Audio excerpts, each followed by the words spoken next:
xibaar yi ci RFM. benn waxtu daj na fépp ci biir réew mi bisimila ci xibaar yi diggu njëloor gi asalaamaaleykum. Papa Ngagne Ndiaye. li ci gën a fës OFNAC di déglu tey ji Guy Marius Sagna ak i ñoñam ci kalaame gu ñu fa defoon Mansour Faye ak Demba Diop Sy ci ni ñu doxalee dund gi ñu leen séddale woon. SYTJUST di syndicat bi ëmb ñuy liggéey ci wàllu yoon gannaaw seen daje ak ministre de la justice ak la ñu fay tënke jëlee ko fa ne ñu dañuy laaj nag seen mbooloo lan lañ ci xam. ca Mbour ñetti kankurang ya ñu fa teg loxo ba war leen a jébbal procureur askanu Mandeng nga fa nekk ne ñoom seen yoon nekku ci. dañ ciy boole ci ponk yi xibaar yi bitim réew Georges de ci Diop lañ ci àndal Georges maa ngi lay nuyu. maa ngi lay fay Papa Ngagne Ndiaye daañu addu ci jafe-jafe gi Mali nekkee ni ak toxal gi ñu toxal ndajem chef d'état yu CEDEAO ëllëg alarba la fas yéene woon am waaye dañ ko puus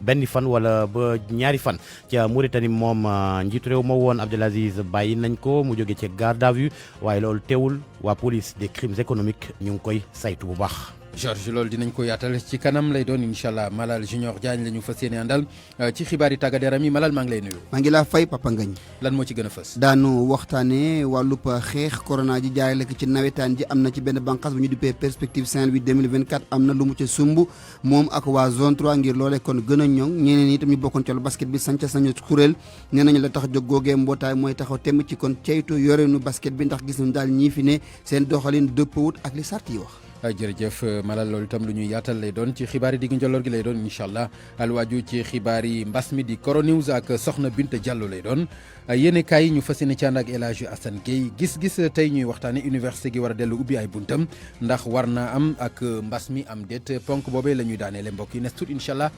ñu dikk ak yéen ci xibaar yi diggu njolloor gi ak rajo Futur Média ci yaatal.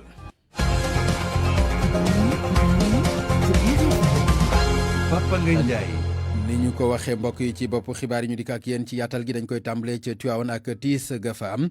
ñi nga xam ne nag ñooy tribunal bu ba nekk foofa ca Tivaouane addu nañu ci boomuk ñetti nit yi nga xam ni dañu leen a fekk ñu faat leen loolu nag ñi ngi am njort ne du yàgg dara ndax am na l'enquête duñ ci ubbi waaye itam am na autopsie boo xam ni def nañ ko ci wàll boobu ñi nga xam ne nag ñooy njabootuk ñi faatu ñoom yàkkamti nañu lool jot seeni néew ba mën leen a jébbal seen borom waaye itam bëgg nañu leeraange am ba ñu xam ana lan moo leen faat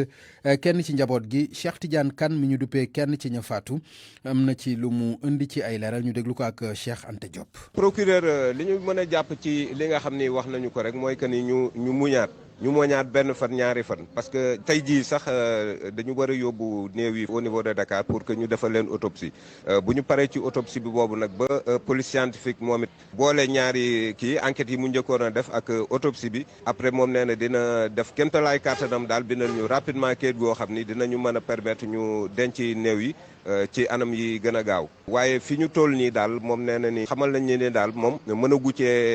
cee wax nañ ni dafa bindoon benn lettre ñun sax laaj nañ ko procureur waaye nee na daal fii ñu toll nii ci enquête bi moom du mën a wax ci loolu dara parce que lettre bi am na wala amul daal nee na moom loolu mënagu cee wax dara il faut rek ñu xaar ba enquête bi jeex bu ko defee bu ñu terminé lépp daal dina def déclaration bu ko defee Sénégal gépp xam ni mbir mi demee ndax moom gis na ni daal mbir mi daanaka moom rek la ñuy waxtaane ñetti fan yi daal. Guy Marius Sagna moom war a taxaw ci kanam waa OFNAC li ko sabab nag mooy plainte bu mu porté woon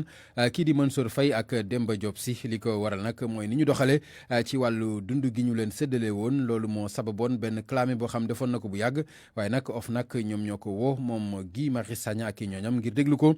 ci boobu plainte dinañ ci dellu soit ci nu mu gën a yaatu dañuy des ci OFNAC ci fàttali président de la République Macky Sall sàkk woon na ci képp koo xam ne da nga war a def sa déclaration de patrimoine nga def ko. loolu nag app bi mën nañ ne jot na am na ñu gis nag sax ni buuxante ma ngay am ca OFNAC ci ay kilifa yu ñu njort ne dañoo war a def seen déclaration de patrimoine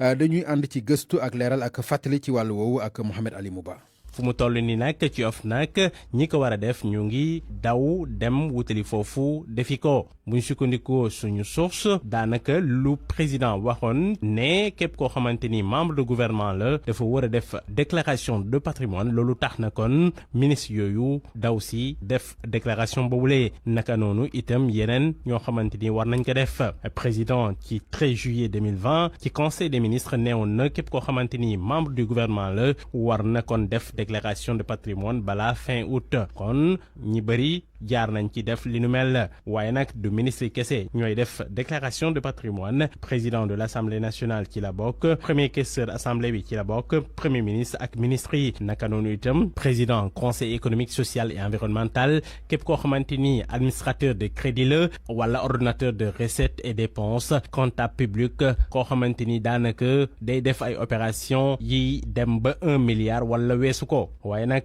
boo xoolee bu baax kon déclaration de patrimoine bi yombuloon ndaxte kii di Seynabou Ndiaye Diakhaté présidente OFNAC jotoon na wax ci juillet 2019 nii daanaka ñi ko war a def ñu bëri ci ñoom defuñu ko boo jëlee téeméer juróom fukk yi kese ñoo ko defoon ci juillet 2019 alerte président de la république ne kon nañ ko def dafa mel ni dafa jàppale OFNAC mi war a déposer rapport am balaa at bi di jeex am na nag beneen chantier boo xamante ni OFNAC sumb na ko ndaxte mi ngi liggéey ngir yaatal loi bi ñu intégré koo xamante ni daanaka gestionnaire suuf maire yi dañu affecté suuf ñooñu loi bi daanaka prévoiru leen waaye nag mën nañ ci jaar am ci xaalis bu tàkku moo tax OFNAC mi ngi liggéey ci wàllu woowulee su ko defee ñu intégré leen ci loi boobu ngir fànq yenn yi. Mohamed Ali Mouba jërëjëf dañuy dikk dal ci grève Sytjust bi yàgg na lool am na ñaari weer seen waxtaan nag ak jëwriñ ji leen gàlloo muy ministre de la justice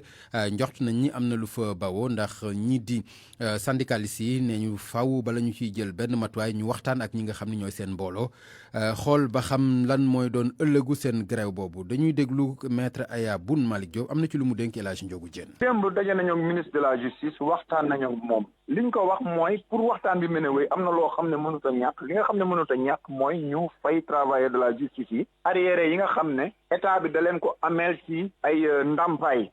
léegi loolu moom engagé wu nañ ci mais nag daf ñoo ñaan ñu suspendre mot d'ordre de grève léegi loolu ba mu ñu ko ñaanee ñun comme ay ndaw rek la ñu nit duñu ko mu may ñu dem wax lim ñu wax base bi bu ci base bi décidé ba pare nag lu mu ci décidé rek nañ ko jël porter ko à la connaissance de l'opinion publique mais aussi ñu notifier ko. ndax mën nañoo xaar ngeen dakkal seen grève bi ni ko ministre de la justice sàkko ci yéen. waaw ñu ngi ñaan ak sunu doole yépp ngir jàmm ñëw parce que sénégalais yi sonn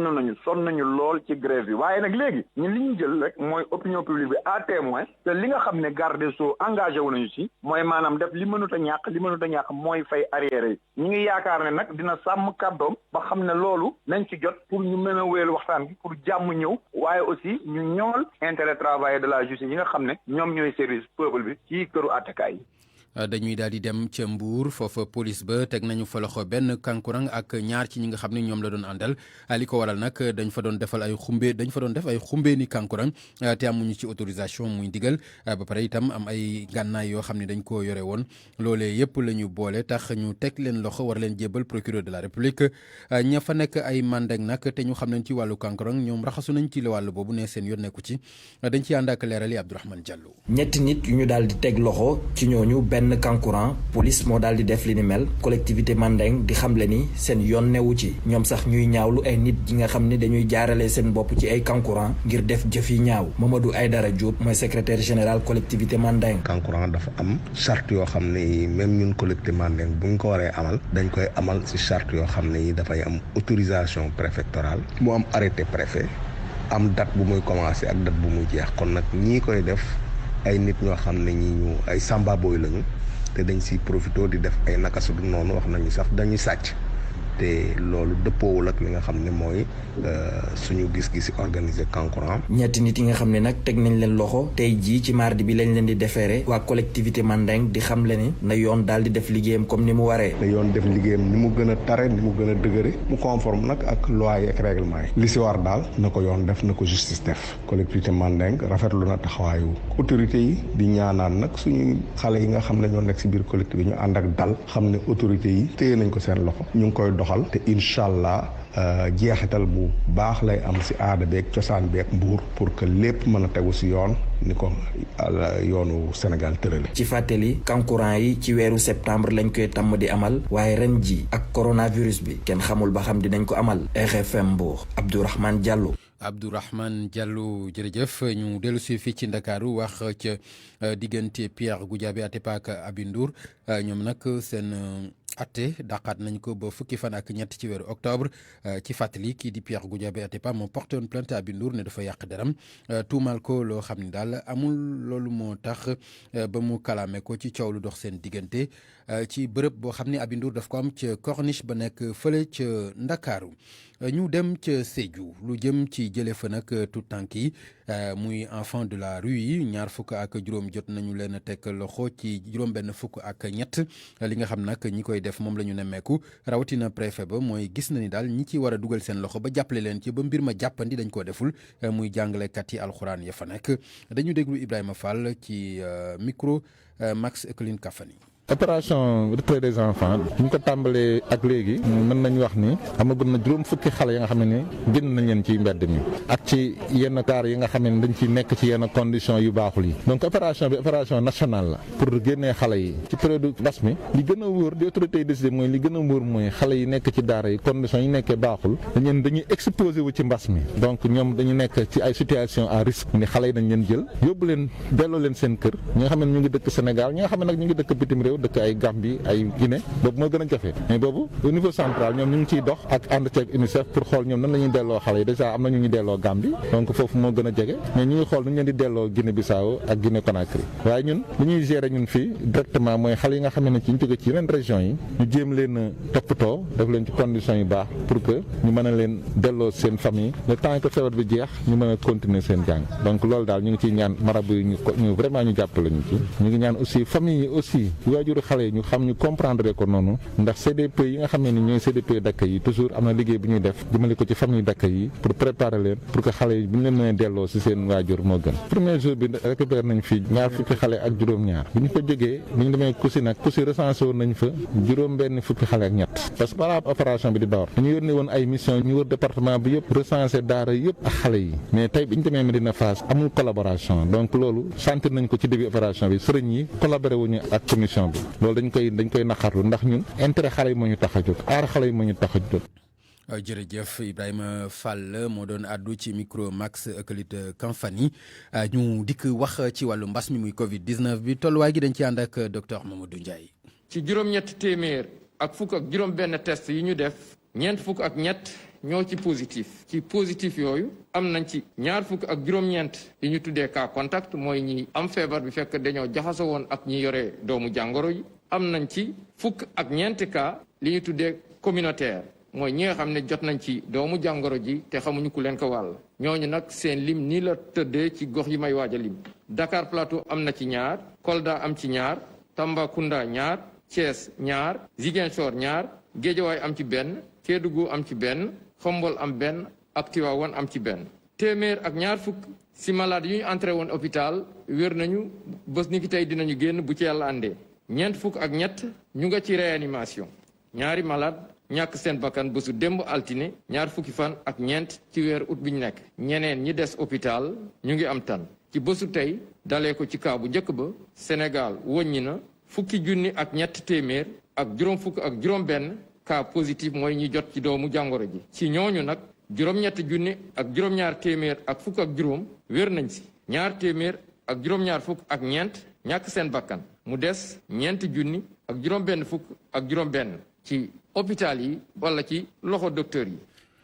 dinañu des ba tey ci wàllu Covid 19 bi nemmeeku nañu ne fan yi daanaka limu ñi amee jàngoro ji dafay gën di néew ñu njoxt nag ne jombul na tabaski gi nga xam ne moom la ñu génn moo taxoon mu daal di doonoon lu yéeg lool jamono ji mu mel ni mi ngi wàcc te loolu nag doon na ngëneel jamono ji ci wàllu jàngoro ji ministère de la santé ak lu mën a xew. nañu dinañu yokk seen kéemtalaay kàttan ba gën a am ndam ci xeex bi Kumba Sanjaan Fay moom jàppandiwul dinañ ci dellusiwaat ci li nga xam ni moom moo ci li dinañu dellusiwaat ci Kumba Sanjaan Fay ñu wax ci askan wa dëkk ca Dionewar foofa nag ma nga nekk ca diwaanu Fatick ñoom ay jafe-jafe ci wàllu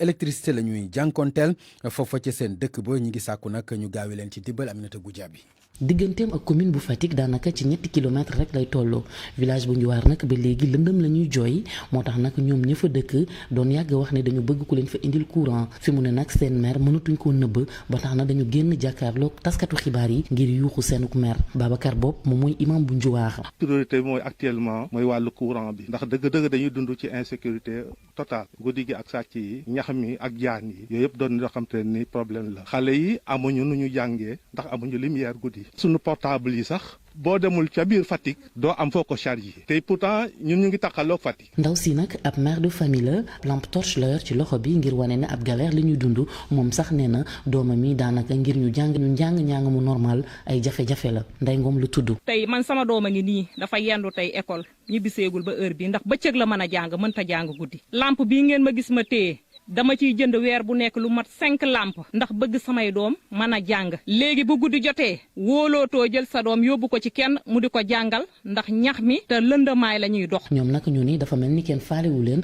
ndaxte seen jafe-jafe ñàkk courant gi joytu nañ ko ci autorité yépp daanaka waaye ba léegi amagul benn saafara buñ sukkandikoo ci Babacar Bopp mi di imam bu Njuwaar. autorité nag kenn du wax ne yëguma ko waaye lu tax booba ba léegi actuellement ñoom amul kenn ko xam seq na jéegoo jéem a def dara ci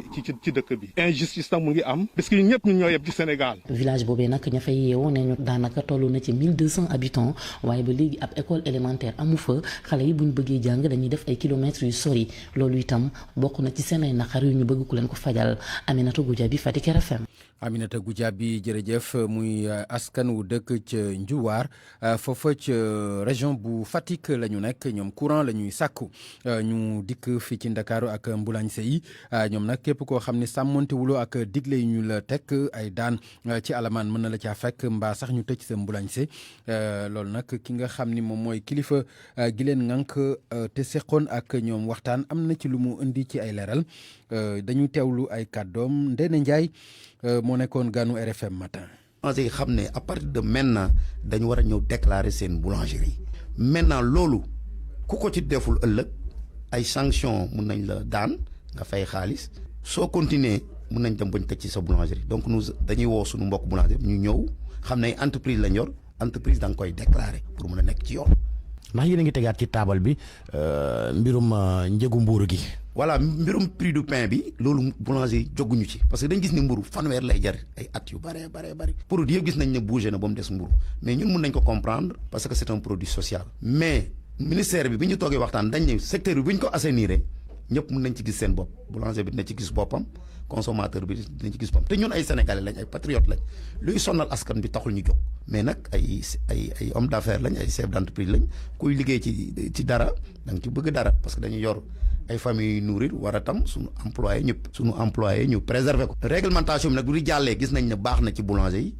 baax na ci consommateurs yi mais su jàllul nag toujours l'éternelle l'augmentation du prix du pain day ñëwaat sur la table. kon jarut ñuy tiit ne njëgu mbuuru bi dana yokku. réglementation moom li ma la mun wax bu fekkee appliqué nañ ko mu jaar nu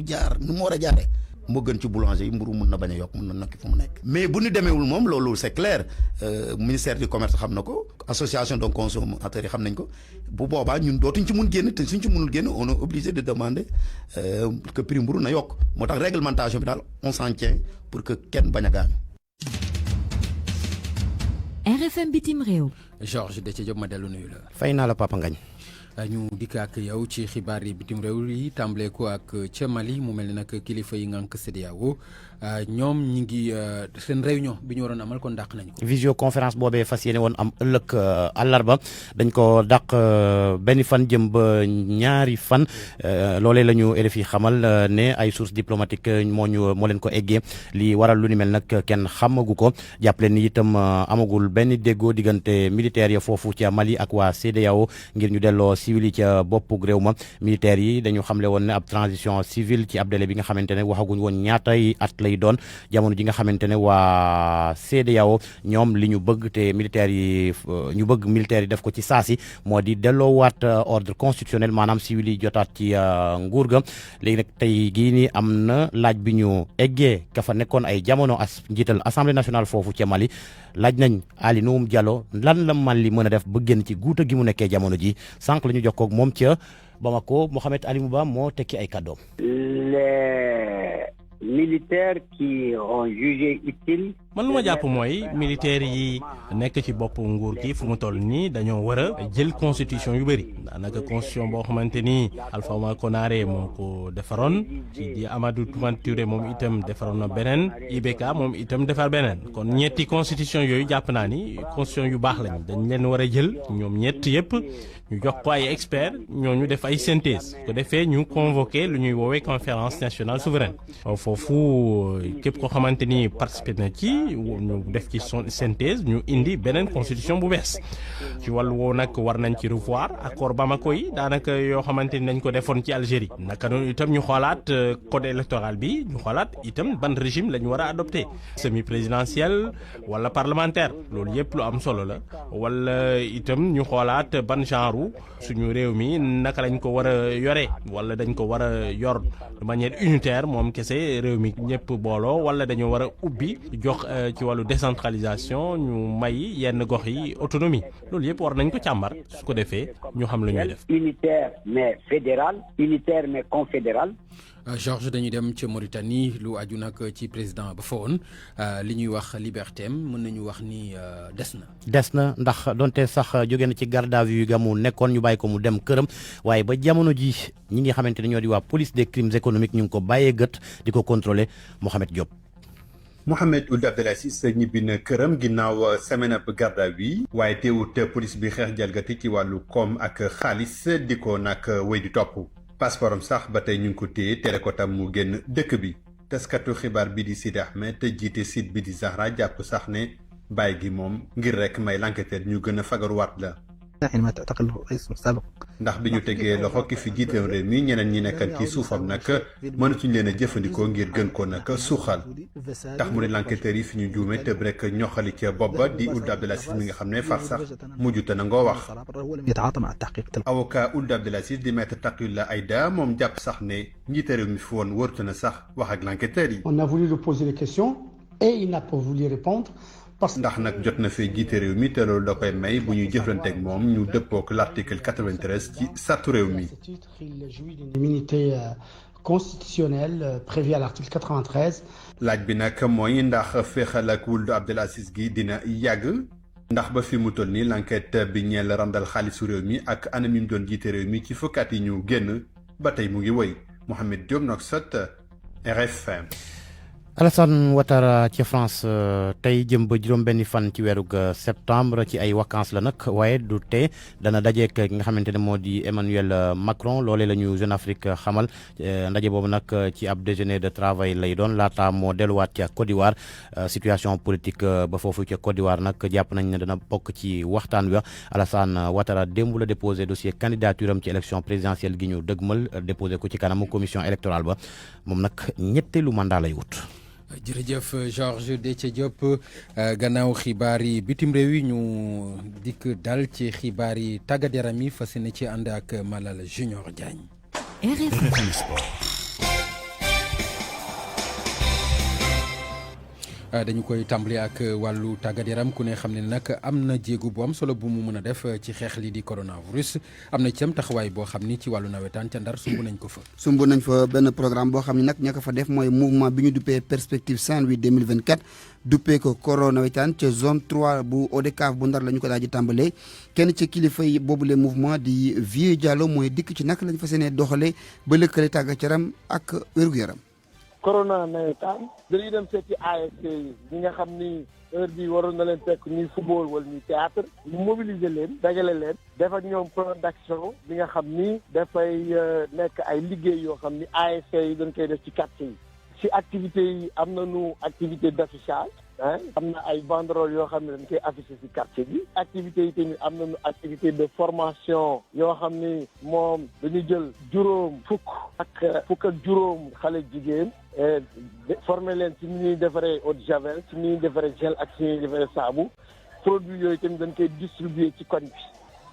am na beneen activité bi nga xam ni moom mooy activité jël rajo def ko ci oto wala ci charrette wër quartier bi wax maladie bi ak man nga koy moytoo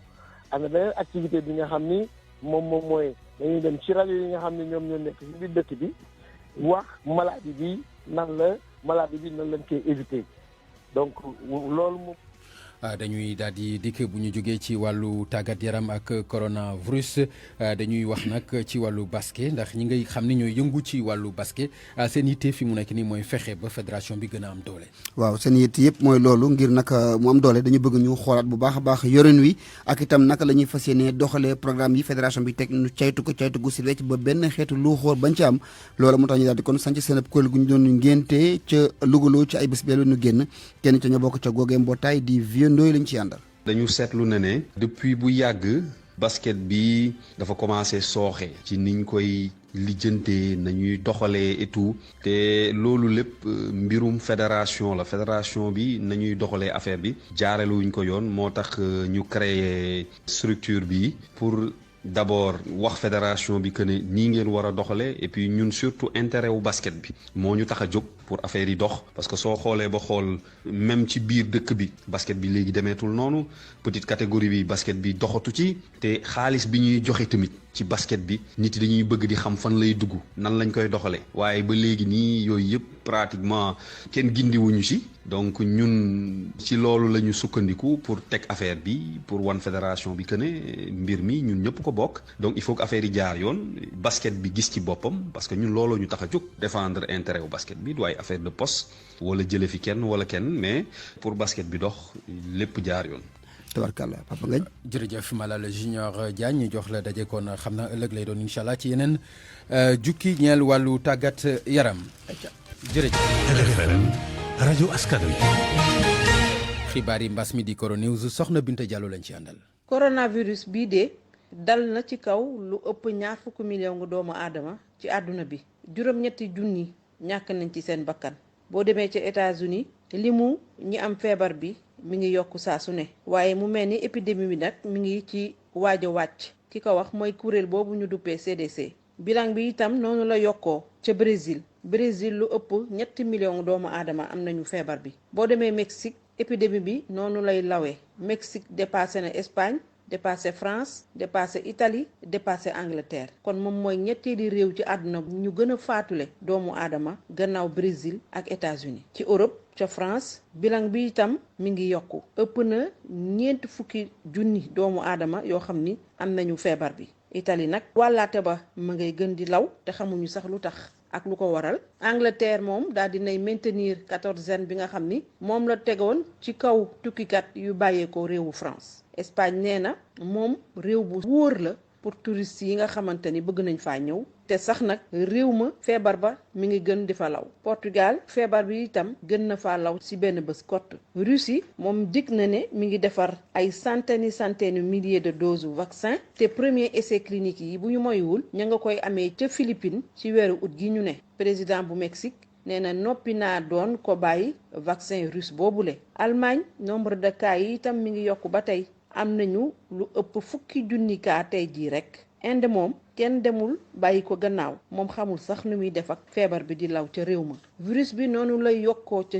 Japon nag nee na dina wàññi dogal yi mu jël ngir fexe nag ñi bëgg ñëw ca réew ma ñëw fa Corée du Sud moom nee na nag dina yokkaat dogal yi mu jëloon ci distanciation physique bi maanaam dandante bi bu ko defee law bi wàññeeku ca réew ma Pérou moom itamit situation bu doy waar la nekk ndax juróom-benn téeméeri cas yu bees am na fa boo demee ca Égypte nombre de cas yi mi ngi yokku malgré que ubbiwaat nañu seen frontière sax waaye touristes yi nangooguñu ñëw ba léegi dañoo annuler seen ay réservation équipe football boobu ñuy wax Al Masry moom tamit feebar ba dugg na ci seen biir fukki nit ak juróom-benn am nañu feebar bi tendance bi nag dafa mel ni mi ngi wàññeeku ca Algérie waaye nag di gën a law ca Maroc ndax Maroc dañoo teggi woon loxo ca état d'urgence ba ñu mujj yokkaat am nañu feebar bi bare ca réew ma épidémie bi nag noonu lay lawee ci Afrique itam Afrique du Sud moom moo ëppalee ñi am feebar bi ci Afrique waaye ñoom waa Afrique du Sud ñi ngay waaj a testé benn vaccin boo xam ni ña nga ko développé ca Amérique firme bi ko développé mooy biotechnologie Novavax volontaires yi nag nee nañu toll nañu ci 3,000 doomu aadama. Savon Marseille Alphé seen gamme Opalia seen kenkeyri AAD Abdou Alima Diop Home Choice Sénégal ak seen cuuraay raktak bi rëy yooyu ñoo leen di may li ci yéenekaay yi.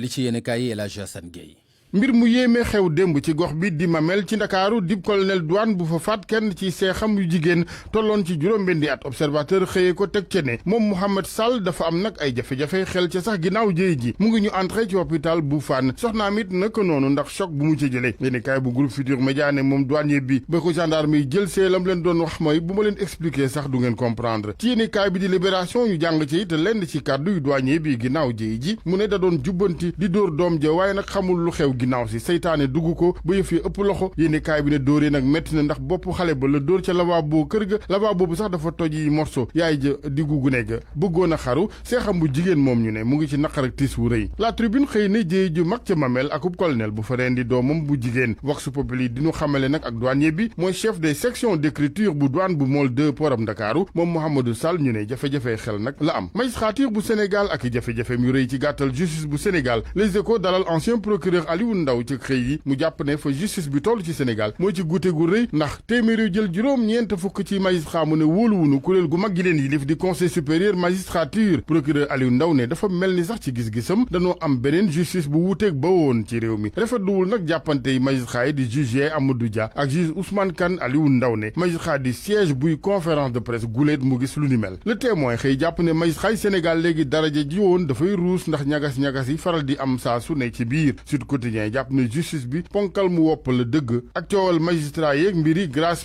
présidentielle enquête xëye gëstuy ci li lalu nag ci suuf xare bi ci biir magistrat yi kenn ci ñoom magistrat yi ci yéenekaay bi di leen dénku ne moo ne yëf yi nag du lu bette lu ñu mënoon sóoraale la yooyee réeroo yéenekaay bi jàpp ne lépp nag nepp xaajaloo loi bi ci wàllu alatrat gi moo ko waral yokkal ñee bañ a des ca sax seen biir da ca am kumba am ndey ak kumba amul ndey ci lu laluwul sax ci at dañuy des ak justice bu Sénégal ak diggante bu ñagas bi di bu ministre Malick Sall ak waa Sud Quotidien ne moom jëwriñ ji nag dafa mel ni ma nga yàbbis lëf ca la mu sexoon wàllu wér-gu-yaram observateur xëy dalal directrice de la santé soxna Marie Xemes Ngom Ndiaye wàllu garab ga bawoo Madagascar di covid organique bi mu ne boobee produit ña nga ca gëstu yi ca def nañu ci ay jéego ba mu jaar fa mu war a jaar yépp ba nu sopparñi ko doomi garab waaye nag joxagunu ko benn malade fi nu toll mooy ci copparñi gi xool ndax du ànd ak posenam déet ak it gëstuy mottali yu jëm ci xool ci ban degré la mën a rey virus laata ñu koy jox nit ba fii ñu toll mu ne test yi ñu ngi ko def ciy jinax garab yi cosaani Sénégal it am na ca yu nu jël ciy gëstu ci kàddu docteur Marie Xemes Ngom Ndiaye lu ci mel ni bi ñu duppee lion vert te mu amit artémisia ca biir coronavirus bi nag di law ci réew mi docteur Marie Xemes ne li ko waral bokk na ci ñàkk wàccoog dogali fagaru yi ñàkk gëm gi ak it boddi gi ni boddi ñenn ci amee jàngoro ji ca nag jàngoro ju amul ñàkk amul garab moytu rek ak geste barrière yi mooy li ca war beneen jàngoro di pandémie di bu dal Sénégal ci wàllum suuf waral le quotidien ne pandémie foncière ci réew mi ak juróom-ñetti téeméeri hectares yoo xamante ni coowa ca law di contentieux xayma la tukkee ci directeur bu ONG Action Aid Zakaria Sambaxe yéene kaay bi cadre de réflexion et d'action ci wàllum suuf ci Sénégal di sàkku ñu amal yeesal yu xóot ñeel yorinu suuf ci réew mi ginnaaw réeroo yu bari yi nu fi nemiku Ndengeleer Tóobeen bande des Filao ci Géejawaay Ngéeñeen Corniche Ouest Faax de Mamel ak yeneen kuréel gi ne ay yeesal rek moo ca mën a indi saafara yeesal yuñ dugal boole ca ñëpp ne ay acteur bañ caa ber kenn ancien ministre de la santé Abdou Fall di gànnuk yéene kaay bi di laas yorin ak xeexinu jàngoroy coronavirus ci Sénégal moom résultat yu baax yu sagal suñu réew la ci gis suñu ko méngaleeg mu ne ak li xew feneen fa mu ko wér di limëb ñi ci faatu ak li nga xamante ni mooy limu ñiy wér boobaak léegi terewul nag mu ne bu nu wàcce loxo yi nañu yokk pasteefu gi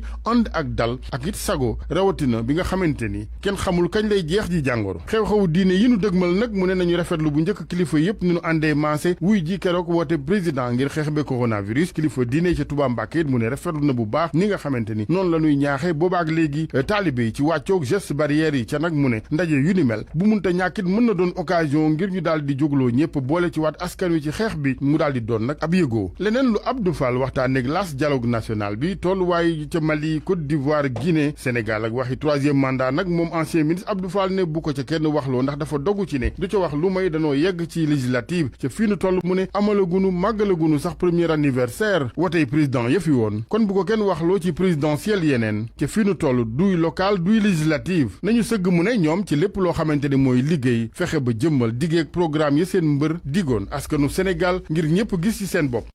Savon de Marseille Alphé seen gamme Opalia seen kenkeyri AAD Abdou Alima Diop Home Choice Sénégal ak seen cuuraay raktak bi rëy yooyu ñoo leen doon may li ci yéenekaay yi. xibaar yi gis-gis. Alaaji Assane Gueye jërëjëf mu aju woon ci xibaar yi yéenekaay yi ñu dikk nag ci gis-gis muy ponk bi jeexal xibaar yi digg njoloor gi waxtaan wi ñu ci fas yéene sumb tey nag mu aju ci université Cheikh Anta Diop war a ubbi ay buntam loolu nag mi ngi ko fas yéene amal benn fan ci weer wi ñu dëgmal lay doon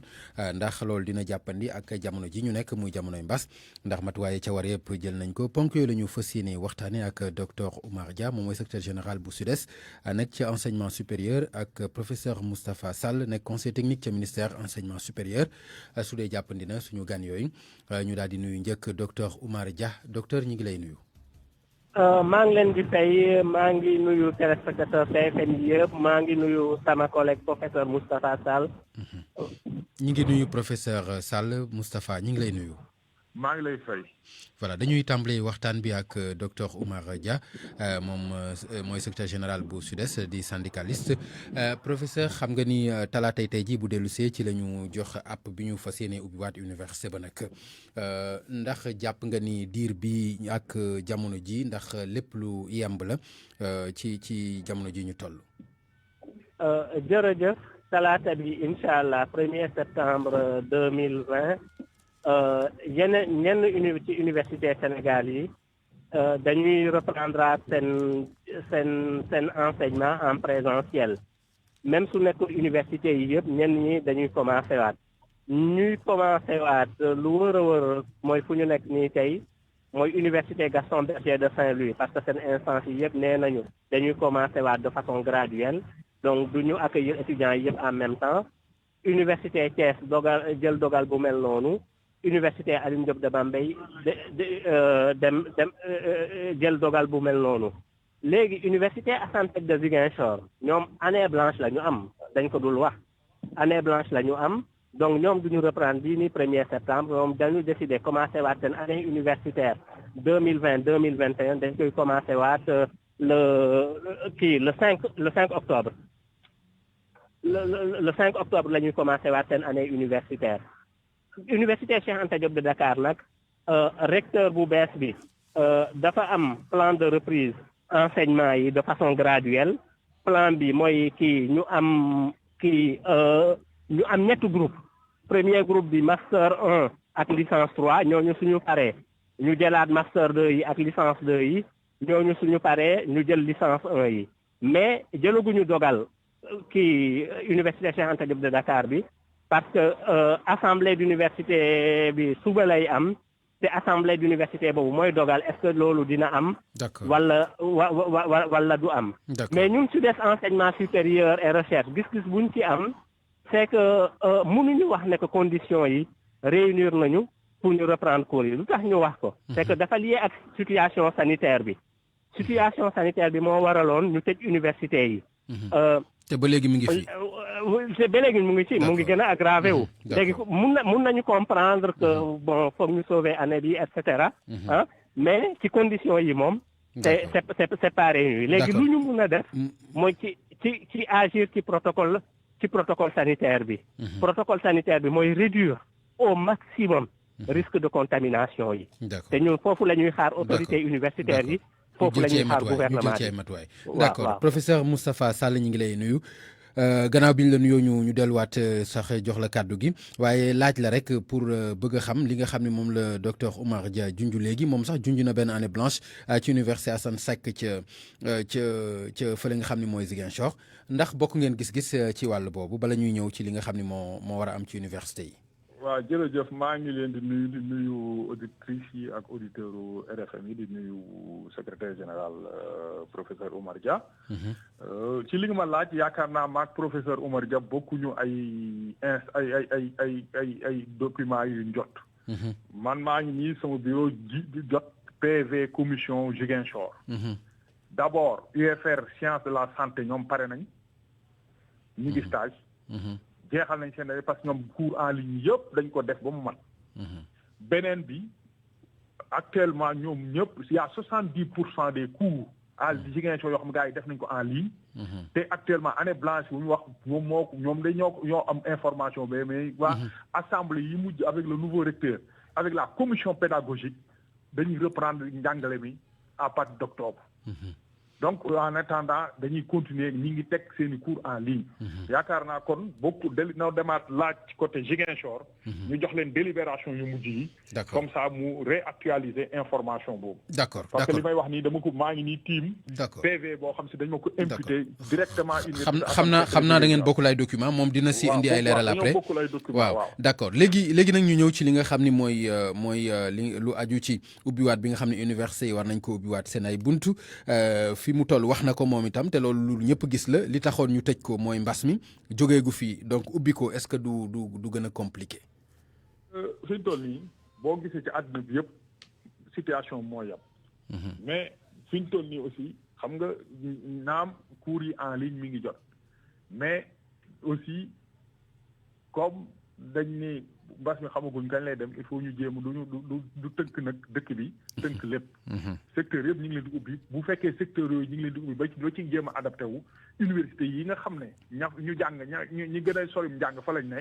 waruñu see mën a nekk des ginnaaw. donc boobu loolooy tax kii ba tax na aussi loolu biñ ko defee tamit aussi matuwaay yëpp nag day ñëwaat ci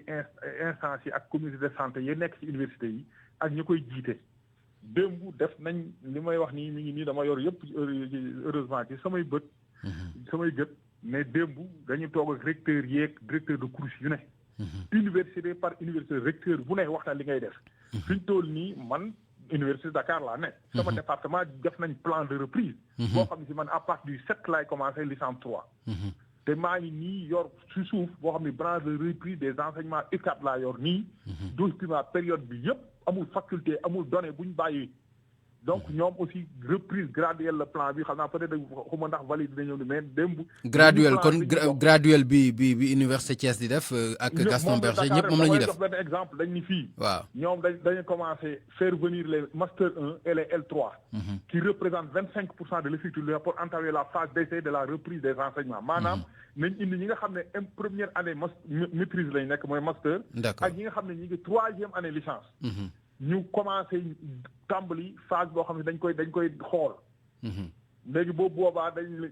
ñëw présentiel ñu am organisation cours magistraux en même temps bu ñu koy def aussi cours magistraux yi nga xam ne tegoon nañ ko ci def ci plateforme yi. dañ koy continuer. d'accord professeur fii ñoom déjà non seulement yaakaar naa Omar aussi yor na kii bi. parce que yor naa may ma benn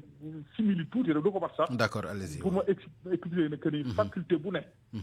niveau bu ne joxe nañ effectif yi. joxe pourcentage bi boo xam si mi ngi nii ñoom moom la ñuy jox au niveau du ministère. léegi donc par exemple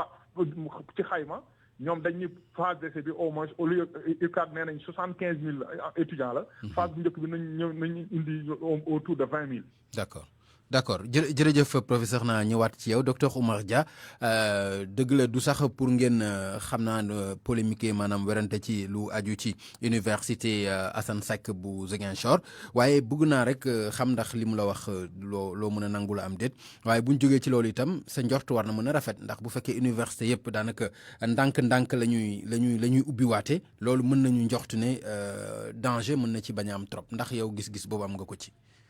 mun nañu wàññi danger yi mais balaa may ñëwaat ci kii boobu faut quand même ma revenir ci situation université Assane Seck de Ziguinchor parce que sama collègue Moustapha Sall conseiller technique ministre de l'enseignement supérieur de la recherche et de l'innovation lu mu fi wax ak ñun lu ñu am dañu am bureau national démb ak suñu représentant yi université Assane Seck de Ziguinchor def ñu ay compte rendu yu ma am la UFR santé bi kese moo validé année bi ñeneen yi yëpp année bi dafa blanche dañu njëkkoon décidé que dañuy invalider année bi comme que étudiants yi yëpp ay redoubler ñu commencé waat beneen année ak recteur bu bees bi ñu changé donne bi considéré ñu que redoublement la donc année blanche la en fait te seen année bu ñuy commencé enseignement yu ñuy commencé le 5 octobre enseignement yooyu c'est pour année universitaire 2020-2021 du 2019 kii du 2019-2020 parce que bu ñu doon tëj université au mois de waaw 2020-2021 la bu ñu doon tëj université yi ci mois de mars passé année universitaire bi commencé wu loon ci université Assane Seck de Ziguinchor donc nekkuñu ci benn logique par exemple continuité te loolu lu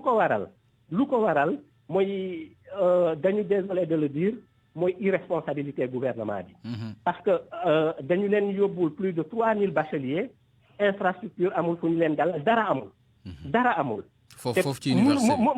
mënuñu profiter ça ci période pandémie bi mooy terminer infrastructure yi. ñooñu ñu ngi laaj saa ñu jox leen ay abri provisoire ça defuñu ko donc amul ay conditions pour jàng. loolu c'est important donc xam nga gouvernement bi lu mu war a def. mooy d'ici le 5 octobre. def quand même le maximum. pour que ñu mun a commencer waat kii année bi parce que suñ ko deful. les mêmes causes produisant les mêmes effets. D'accord docteur. Voilà. D'accord baal dinaa ñëw ci li ma la laaj mais baal ma dem tuuti rek ci professeur Moustapha Sall professeur dégg nga li nga xam ni wax na ko mais dafa am loo xam ni itam lu ñëpp gis la par exemple problème mu université Assane Seck moom mbas mi da koo fekk si mais li mu wax ni yëpp ci infrastructure ak jafe-jafe fi la ko fekk ndax loolu bu ci mbas mi duggee du indi jafe-jafe yoo xam ni lépp dañuy dellu ci yenn gouvernement état. non li xam nga am na loolu moom ànd naa ci ak Omar que Ziguinchor d'ailleurs ñun communication ministère bi ñu koy wax yépp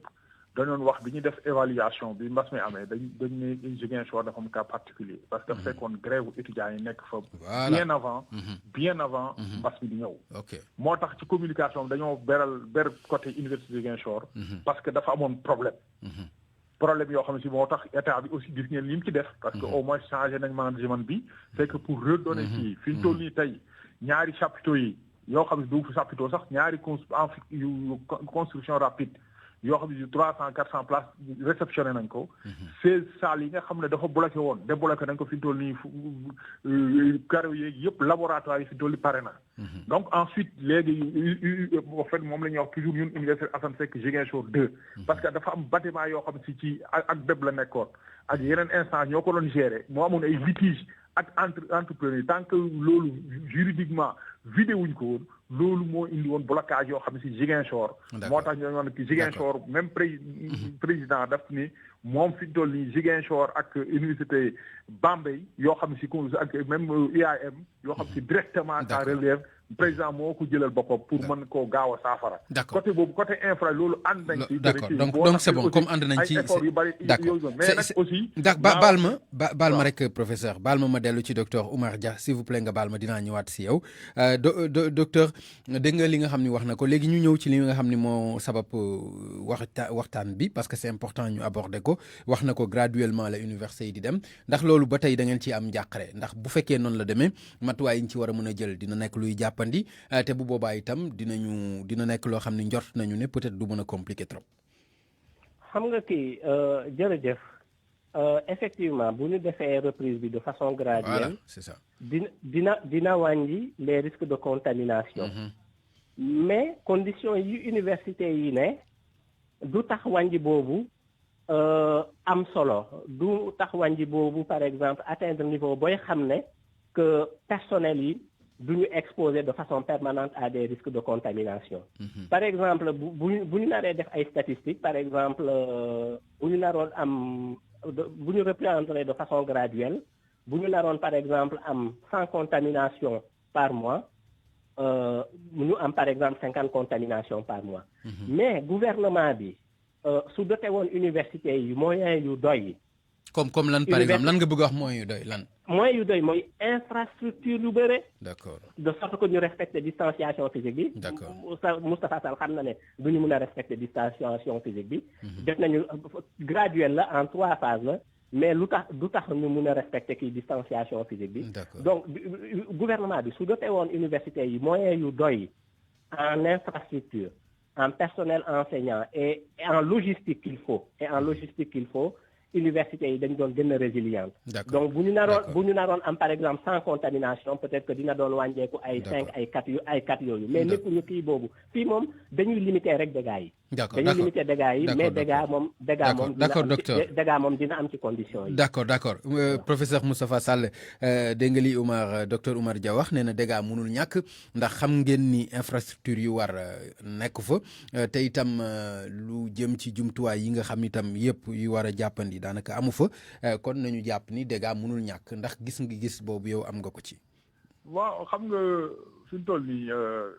gis nañ ne am na yenn dëkk yoo xam si ubbi nañ tëjaat. affaire bi du question infrastructure fi mu toll nii fii ñu toll nii. mbir mi mooy naka ngay xoolee disposition yi nga mën a jël. ba ñu delloowaat ndongo yi ci daara yi. ak jël matukaay. mais li mu wax tam nga tontu ci dafay baax de nga indi ci ay leeral dafay baax parce que nee na yow wóor na ni par exemple nit ñi dandante mënul nekk nee na xam nga loolu. non loolu moom moo ko wax. mais c'est pas parce que c'est pas encore xam nga ay scientifique lañ ñun. bu ñu travailler dañuy travailler sur des faits. sur des documents parce que mënuloo ni quand il y a 20 000 donc il y a tellement d'amphi am na amphi yu ñu nekk ensuite donc on est en train d'organiser les cohortes en même temps. par exemple déjà am na ñoo xam si fi dañ koy booleeg enseignement à distance bi et cetera. donc ça veut dire que am na étudiants yoo xam donc dañuy combiner actuellement bimodal la ñu doon donc yoo xam si du ñun ministère ñoo ko yi mais instance ñoo ko décidé. man jàngalekat la chef de département laa war donc bokk naa ci yi nga xam ne suñu département nii lañ koy defee man sama cours magistral bi nga xam ne deuxième semestre am naa 600 mais depuis man xaaruma mbas mi pour def ko depuis juróom-benn at a ngi nii sama cours yëpp dama koy jox en ligne. mais ndax ñëpp noonu la ñuy def comme yow ndax ñëpp noonu mais non léegi fi ñu toll nii nag mbas moom moo indi boo xam ne ci xam nañ ni ñu doon jàngalee ñun. léegi foofu il faut absolument que muy étudiants yi ak tey muy jàngalekat ñu xam ne fi ñu toll nii am na donne bu bees boo xam si il faut ñu utiliser plateforme yi. les supports en ligne. ci suñu jàngale. merci beaucoup loolu nag bu njëkk kenn daawu ko nangu. waaye fi ñu toll nii xool nañ ne. nekk na beneen bi mooy xam dama may wax ci li nga xam mesure yi jël nañ. waaw kon nga baal ma nga daaneel foofu rek. waaw foofu laay daaneelee. wax naa leen fi ñu toll nii faculté boo dem. disposition yi ngi koy jël. au niveau du ministère fi ñu toll nii on jënd nañ yor nañ 1 million de masques yoo xam si avec ministère de l'industrie lañ ko kiiyee au moins chaque acteur. bu nekk ci université dañ la jox 6 masques certifiés et lavables et réutilisables. d'accord très bien jërëjëf kon ma gërëm la bu baax ma dem ci docteur Oumar Dia xam naa ci moom la ñuy tàggoo docteur lan nga mën a indi ci li nga xam ni daaneel na foofu. lu ma ci mën a indi mooy effectivement par exemple situation crise sanitaire bu mel ni par exemple su amee. foog ñu adapter suñu démarche pédagogique bi. mooy loolu la ñuy wax kii éduquer enseigner en situation d'urgence te loolu moom effectivement foog ñu tester au moins enseignement à distance. mu ngi woon ci réunion bu ñu amoon ak ministre am mooy en début avril kii bi bu mu amee. dañu insister woon que logistique bi foog mu nekk fi logistique bi amu fi su dee enseignants yi mun nañu jëndal par exemple seen bopp ordinateur. normalement ça seen employeur moo leen waroon jox ay ordinateur étudiants yi du ñëpp am ordinateur du ñëpp am connexion internet loolu dafay introduire rupture d'égalité. tout à fait xam nga université lu tax mu mun a résister ci situation bu mel ni mu mun a résiliente mooy moyen yu doy. jërëjëf Ivoiriens yi ñoo ñu ëppale ay moyen téeméer yoon. d'accord bàyyi ma daanale foofu rek. Ivoiriens yi dañu am un enseignant dañu am assez d'infrastructure am benn jàngalekat pour 12 apprenants. ñun amuñu assez d'infrastructure un enseignant pour 67 apprenants la ñu am. Ivoiriens yi bu ñu ubbee dañ ubbi woon nañu effectivement seen université yi redémarré les contaminations yi commencé waat ñu fermé waat université yi. donc ñun xaajuñu am moyen Ivoiriens yi sax. kon xalaatal fu ñu war a jëm. jërëjëf docteur Oumar Dia nekk secrétaire général bu SUDES ci bu enseignement supérieur waaye itam ak professeur Moustapha Sall nekk conseil technique ci ministère bu enseignement supérieur ñoom lañ doon àndal mbokk yi tey ci gis-gis ñu leen di gërëm bu baax ci nangu bi ñu ànd ak ñun waxtaanee lu aju ci université yi war a dellu ubbi seen ay buntu lan moo ci. nara am ak mbas mi dégg ngeen leeral yi nga xam ni indi dañ ko ci kenn ku nekk ci ñoom mu nekkoon xibaar yi digg njoloor gi ak rajo Futur Média Abdoulaye Diop mu nekkoon ci technique bi ci waxukaay bi ngeen àndoon ci ak Pape Ngagne Ndiaye lu aju ci réalisation bi àndoon ngi ci ak El Hadji Ndiogou Diène ak Pape Oumar Diaw ñu leen di jox dikk daje incha allah ci beneen jotaay xibaar bu ci àllande ci nestu di ngeen ànd ci yëgle yi ak soxna Aminata Ndaw incha allah jërë ngeen jëf. Choisir votre gamme de soins corporels, c'est très facile. Les laboratoires Alphée Paris ont conçu pour la beauté de la femme noire et métissée une gamme variée de produits aux extraits de plantes naturelles. Opalia, c'est 6 produits gommés